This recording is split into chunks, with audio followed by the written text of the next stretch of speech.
ngayon nagabian ako medyo malilim na. Ayan. Ito na ang, 'di ba, nag-video ko kaninang umaga na ano pa to, nalinisan na. Ayan, nag-start na sila maglagay ng ano man ito. Poste. Ayan, ito na. Para na yan sa ano, sa bubong. Hindi pa natapos kasi ano, alas 5 na pasado. Ayan. Ito na ang nagawa nila built sa bago nilang room. Ayan, ayan, makita na ang light sa palibot, 'di ba? Kasi mag-alas 6 na, past 5 na. Ayan. Ito na ang ito yung mga ano nila, o tubular.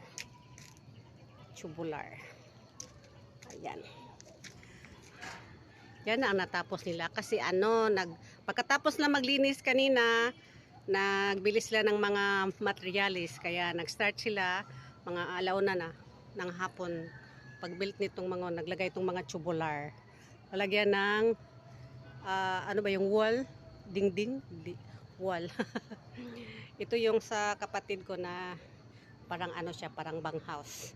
Ito nilagay yung mga materials, mga gamit nila. Ayan. Ito, malagyan na ito ng para sa bubong, mabubungan na ito bukas. Ayan na. Yan lang. Update ko lang kayo bukas. Ayan. Babel. Lang agi. Kahapon o karon. Kaya nakaatop na sila ano nito, band type, di ba? Band type. So naglupad-lupad ng insulator. Ako nang gi-inspection dire ang contractor o ang ano, ang kapatas. Miyan ang foreman kay tanaw to ilang agi. Tanaw ilang agi kung kapasar ba ni. Pero okay naman. Okay ra dili kapasar kay maaprubahan man gyapon na kay na may mga inside job diha na mga under the table diha ba. Ana lang trabaho sa DPWH contractor.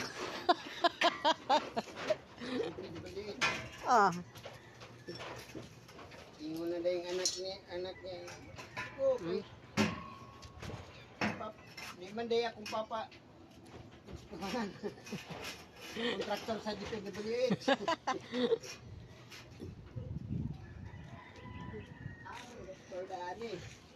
Gahap, nawala na, 'di ba? Nawala tong gingon ako na ano, yung sinabi ko na sa kapatid ko, yung ginamit na parang bang house, ngayon wala na, oh. Yan na.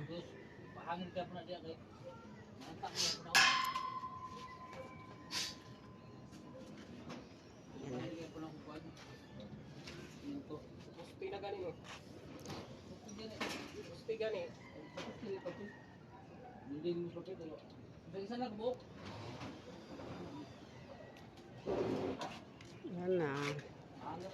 Ito lang, update lang ako sa inyo. Bukas tapos na ito.